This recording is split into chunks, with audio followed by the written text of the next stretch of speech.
और गई रात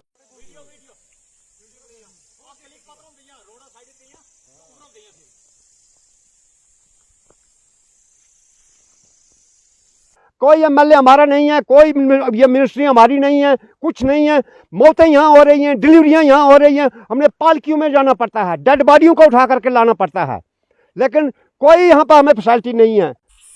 नमस्कार।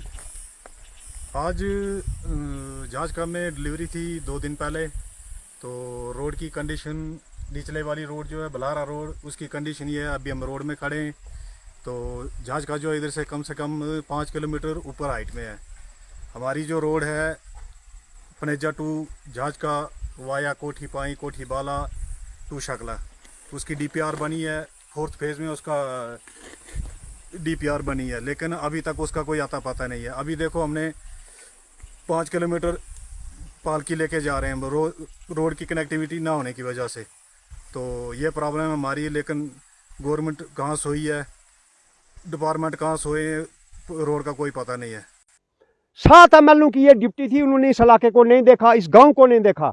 जिस वजह से हमारे बच्चों की मौतें हुई, डिलीवरियां हुई, वो केस रास्ते में मौतें हुई, पनेजा रोड के बीच में हमारी इस गांव की डेड बॉडियां हुई। वो डेड बॉडियां हमने उठाकर यहाँ लाई, लेकिन किसी एमएलए ने, बीडीसी ने, डीडीसी ने, इमाम डिप्टी कमिश्नर तक साहब ने भी इस गांव की कोई देख रेख नहीं की। तो मैं पहले तो अपनी भारत सरकार को चंद्रयान की मुबारक दूंगा, लेकिन दूसरी बात से हम तो उसी हाल में हैं। चंद्रयान की हमें सिर्फ मुबारक सुनने देखने में ही आती है, बाकी हमारा तो वही हाल है जो कि आज से कम 30 साल पहले लोग रहा करते थे कि गाड़ी हमें कम से कम 5-6 किलोमीटर चढ़ाई और उतराई अप डाउन करने से तब जाके कहीं गाड़ी नसीब होती है। नमस्कार, जेके मीडिया देख रहे हैं आप। इस वक्त हम झाजका तहसील चिराला का जो गांव है वहां पर मौजूद हैं और जो वीडियो हम आपको दिखा रहे हैं वो इसी इलाके की वीडियो है। किस प्रकार से एक महिला को जो पालकी में उठाकर जो लोग जो लेकर जा रहे हैं, इनके मुताबिक डिलीवरी केस था। इससे पहले भी जितने जो केसेस हुए हैं तो इसी तरह लोगों को 1.5-2 घंटा जो रोड तक पहुंचने के लिए लगता है, काफ़ी दिक्कत इनको आती है। जब वोटों का टाइम होता है तो बड़े बड़े वादे इन पिछड़े लोग यहाँ पर रहते हैं, दूर दराज के जो लोग हैं, इनके साथ किए जाते हैं, लेकिन जीतने के बाद इस इलाके का कोई मुंह देखने के लिए तैयार नहीं है, इनकी बात सुनने के लिए कोई तैयार नहीं है। इन्हीं लोगों से बात करेंगे। ये जो केस हम देख रहे थे, ये वीडियो जो आप हमको दिखा रहे थे कि एक लेडी को जो पालकी में उठाकर जो आप घर को लेकर जा रहे हो, कितनी मुश्किल आती है। अभी तक इस इलाके के अंदर रोड नहीं, हालांकि आबादी की मैं बात करूं तो काफ़ी ज़्यादा यहाँ पर आबादी है, लेकिन कहीं ना कहीं सरकार की ओर से या वो नुमाइंदे जो चुनकर आप भेजते हो उनकी ओर से आपका इलाका जो इग्नोर किया जा रहा है। सबसे पहले मैं जेके चैनल का धन्यवाद करता हूं, और जो कि इस इतने चढ़ाई वाले गांव में इतनी तकलीफ़ करके यहाँ पहुँचे हैं, हम इनका धन्यवाद करते हैं। तो जैसे कि इस गांव की आबादी अभी 250-300 के करीब है, लेकिन आज से पहले आज तक भी जो भी डिलीवरी केसेस होते हैं या कोई बीमार होता है तो उनको हमें उठा के ही पालकी में या ऐसे ही चारपाई पे उठा के डॉक्टर तक पहुंचाना पड़ता है, जिस वजह से बहुत सारी तो मौतें भी रास्ते में हो चुकी हैं। तो आज तक जो भी हुकूमत के जो भी हुकूमतें रही या यहाँ के रहनुमा हमारे, हम ही ने ही चुन के उनको भेजा, किसी ने आज तक इस गांव पर कोई नज़र नहीं डाली है कि ये लोग किस तरीके से जी रहे हैं। तो मैं पहले तो अपनी भारत सरकार को चंद्रयान की मुबारक दूंगा, लेकिन दूसरी बात से हम तो उसी हाल में हैं। चंद्रयान की हमें सिर्फ मुबारक सुनने देखने में ही आती है, बाकी हमारा तो वही हाल है जो कि आज से कम 30 साल पहले लोग रहा करते थे कि गाड़ी हमें कम से कम 5-6 किलोमीटर चढ़ाई और उतराई अप डाउन करने से तब जाके कहीं गाड़ी नसीब होती है। और आज तक किसी भी नुमाइंदे ने ये नहीं समझा है कि इस गांव में भी लोग रहते हैं, इनके भी कुछ फंडामेंटल राइट हैं, इनको कुछ अगर इनके वोट के लिए हम कहें याद करते हैं तो बाद में भी हमारी किसी ने खबर नहीं की है कि इस गांव में ये लोग कैसे जी रहे हैं।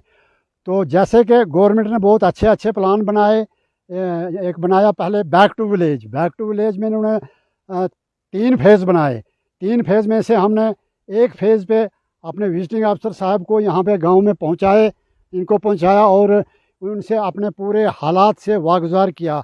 और उन्होंने कहा कि वाकई देखो जी, इधर आपके सेब ख़राब हो रहे हैं, ये ख़राब हो रहा है। हमने कहा सर, हमारी तो ज़िंदगी ख़राब हो रही है, हमारे बच्चे, माताएं, बहनें और बुज़ुर्ग दर बदर जानवरों की मौत मरते हैं। आप सेब की बातें करते हो, सेब को तो रहने दो, लेकिन अगर आप हमारे गांव में आए हो तो कम से कम आज ये प्रोग्राम इम्प्लीमेंट हो और आपके आने का हम फायदा इस इलाके में कहीं मेडिकल फैसिलिटी भी है? हम देख रहे हैं कि हम भी खुद काफ़ी चढ़ाई चढ़कर, यानी 2 घंटे हमको यहाँ पहुँचने के लिए लगे। क्या मेडिकल फैसिलिटी भी सरकार की ओर से आपको यहाँ पर दी गई है, या इसी प्रकार से आपको जो पैदल मेडिकल जो यूनिट तक पहुँचना पड़ता है, जहाँ पर अस्पताल है, वहाँ पर पहुँचना पड़ता है? वही मैं कहने जा रहा था कि उसी कैंप में हमने इनको बोला था कि हमें मेडिकल फैसिलिटी नहीं है, एक टेबलेट के लिए हमें पनेजा जाना पड़ता है, वहाँ भी थोड़ा सा सब सेंटर है, और बाकी तो डोडा के बगैर हमारा कोई हॉस्पिटल वगैरह है नहीं जहाँ के हमारा ट्रीटमेंट हो। तो उसी वक्त हमारे विजिटर ऑफिसर ने पहली प्रायोरिटी हमारे रोड को दी, बोलते हैं कि आपको रोड मिल जाएगा जी, जल्दी जल्द ये काम आपका हो जाएगा।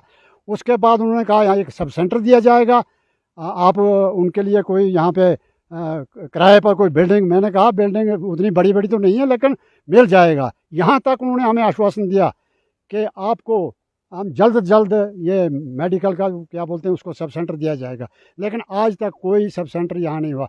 उसके बाद ब्लॉक दिवस जो होता है, मैं एज ए नंबरदार इस गांव का हूँ, मैं हर ब्लॉक दिवस में, चाहे पंचायत में अपनी हूँ जहाँ बाहर, मैं इस गांव की हर तकलीफ़ का इजाला वहाँ अफसर साहिबान के साथ करता हूँ। और वहाँ 14-15 डिपार्टमेंट्स के लोग होते हैं, लेकिन जो बड़े बड़े ओहदेदार तो कम ही होते हैं, 4th क्लास के लोग होते हैं, वो थोड़ा सा हमें बता के बोलते हैं। हम रोड के लिए बोलते रहे उनके, तो वो हमें कहते हैं हाँ जी PMGYS में दी है, 4th फेज़ में आ जाएगी।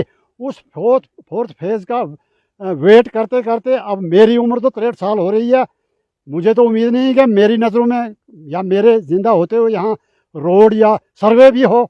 कम से कम अगर हम लोगों का कुछ आप लोग राइट समझते हो कि हम भी हिंदुस्तानी हैं, तो कम से कम हम अपने तहसीलदार साहब और DC साहब और LG साहब को अगर वो देख रहे हों या देखेंगे भी, तो हमारे इस पसमानदा गांव के मैं तमाम अपने गांव के आवाम की तरफ से रिक्वेस्ट करता हूं कि कम से कम इस गांव को नज़रअंदाज ना किया जाए और इस गांव पर रोशनी डाली जाए कि ये लोग कैसे जी रहे हैं। जैसे ही यहाँ पर बाकी भी बिजली वगैरह ये भी हाल बहुत ही ख़राब है। चलो अब मेरा कोई दूसरा भाई बोलेगा बिजली के इनसे बारे में। भी बात करते हैं। आपने जो नुमाइंदे यहाँ से जो चुनकर भेजे होते हैं, हर बार वोट जब वोटों की बारी आती है तो अलग अलग वादे जो आपके साथ किए जाते हैं, क्या उसके बाद भी जिस प्रकार का व्यवहार उनका पहले होता है या जिस प्रकार की बात वो पहले करते हैं, इलेक्शन से पहले की मैं बात कर रहा हूँ, क्या उस के बाद भी आपके काम वो करने के लिए तैयार होते हैं, या आपको जो पहचानते नहीं हैं, या आपके गाँव का वो चक्कर लगाते नहीं हैं? हाँ, बात ऐसे है कि हमारे समझदार होने के बाद में 7 MLA यहाँ से ड्यूटी करके जा चुके हैं। 7 MLA डबल पीरियड उन्होंने निकाला है। वोटों के टाइम पर वो यहाँ आते हैं, बहुत प्यार से बात करते हैं, हार जीत के बाद उनको देखना मुश्किल हो जाता है। इतना कि उनके दफ्तर तक भी जाओ तो उनके पास अंदर साहब बैठे हैं जी, उनको मिलने नहीं देते हैं। 7 MLA की ये ड्यूटी थी, उन्होंने इस इलाके को नहीं देखा, इस गाँव को नहीं देखा। जिस वजह से हमारे बच्चों की मौतें हुई, डिलीवरियां हुई, वो केस रास्ते में मौतें हुई, पनेजा रोड के बीच में हमारी इस गांव की डेड बॉडियां हुई, वो डेड बॉडियां हमने उठाकर यहाँ लाई, लेकिन किसी MLA ने, BDC ने, DDC ने, इमाम डिप्टी कमिश्नर तक साहब ने भी इस गांव की कोई देख रेख नहीं की। अगर हमने एक पैने के लिए टिक्की लेना हो, नो मार्क्स कैप्सूल लेना हो, हमने 25 किलोमीटर डोडा में जाना पड़ता है, तब हमें यहाँ पर सरदर्द की टिक्की मिलती है। लेकिन पूरे नेता लोग यहाँ आते हैं, हमारे से मीठी बातें करके वो यहाँ से चले जाते हैं। और पनेजा हमारे से कितना दूर है, हम किस ऊंचाई पर हैं, ये जगह मशहूर है खंडा शराब। आप इसमें भी देखो, नक्शे में भी देखो कहाँ हम हैं। कोई MLA हमारा नहीं है, कोई ये मिनिस्ट्री हमारी नहीं है, कुछ नहीं है।